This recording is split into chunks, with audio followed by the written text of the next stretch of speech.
we are going to circle back now to a question that, I kid you not, I've probably gotten 24 times in the past month alone in the inbox for the Late Kick Extra podcast. We record that on Tuesdays. We release it on Wednesdays. And I'm pretty sure I hit like 33 questions this last time, but I'm pretty sure I hit a version of this question. But I wanted to circle back and I wanted to take a couple of minutes, dive a little deeper on this tonight. Kirby Smart, Dan Mullen. I get asked very routinely, I got asked for this last show, who's better, Dan Mullen, Kirby Smart? Now, I appreciate the directness of the question. It's very easy for me to copy and paste that and put it in a format so I can read it and answer it. However, this is one of those times where I actually wish someone would have been a little bit more specific. Are we talking about who the best play caller is? Are we talking about who the best developer of a specific position unit someone is? Who's the best recruiter? They didn't ask that. They just said, who's the best? So you know I love metaphorical speaking. I'm a real big fan of analogies because it helps me understand pretty much anything we're talking about, football included. There was a summer once upon a time where I worked in the air conditioning and climate control installation business. It was in central Georgia. It was the middle of the summer, much as is the case right now. I lost like 7 pounds of body weight per day, just sweating. So I had to inhale Gatorade when I got home. But here's what I learned. I learned how fascinating it was to watch maybe a unit manager operate. And what we would do is we would get to the site in the morning. And the site for us would be a house that's under construction. And we'd go there, and it's our job to get all the AC ducts and whatnot installed in one day. So we wouldn't ride in the equipment truck. We would arrive, and then the equipment, all of the materials that we would use to install, it would come separate. So we'd get there in the morning, and if equipment wasn't there yet, we couldn't do anything. Once the equipment got there, then our project manager would walk around, and like all they have to do is just look at the ceilings in these halfway finished homes, sketch it out on a napkin, pizza box, whatever the case may be, and that's it. And that's a skill. It takes a long time to master that. But the point is, that person would be useless if he sketched out the most intricate design for an installation process ever, but the equipment truck never arrived. Just as the equipment truck could arrive, and you could dump out all the materials, but if the guy wasn't there to tell us where to install them, we didn't know. We were 18 years old. So you need both of them. Just as you need to be able to recruit at a pretty high level, but also you need to be able to develop and install and scheme at a pretty high level. No one is winning at the highest levels of this sport without being able to do a little bit of both. So now we circle back to this question of who the better head coach is. Well, right now the answer is Kirby Smart. If you're not going to get any more specific for me than that, got a better head-to-head record. They have a better program right now than Florida. They are recruiting better than Florida. So right now my answer would be Georgia. And I think that's pretty simple.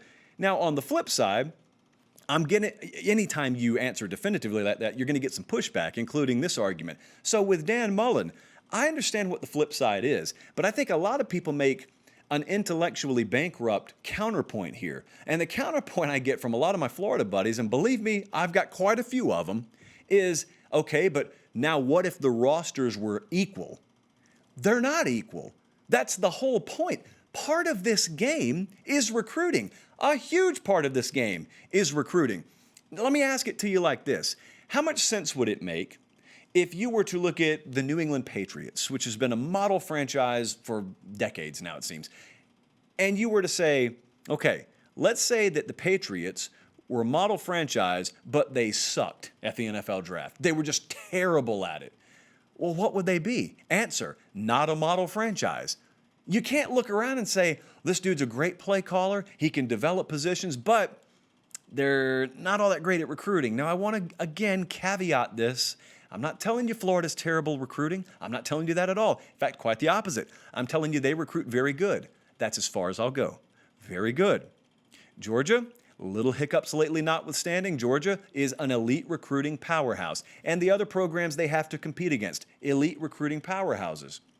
So I don't really care about your hypothetical, what if the rosters were equal? Wake me up when they are equal.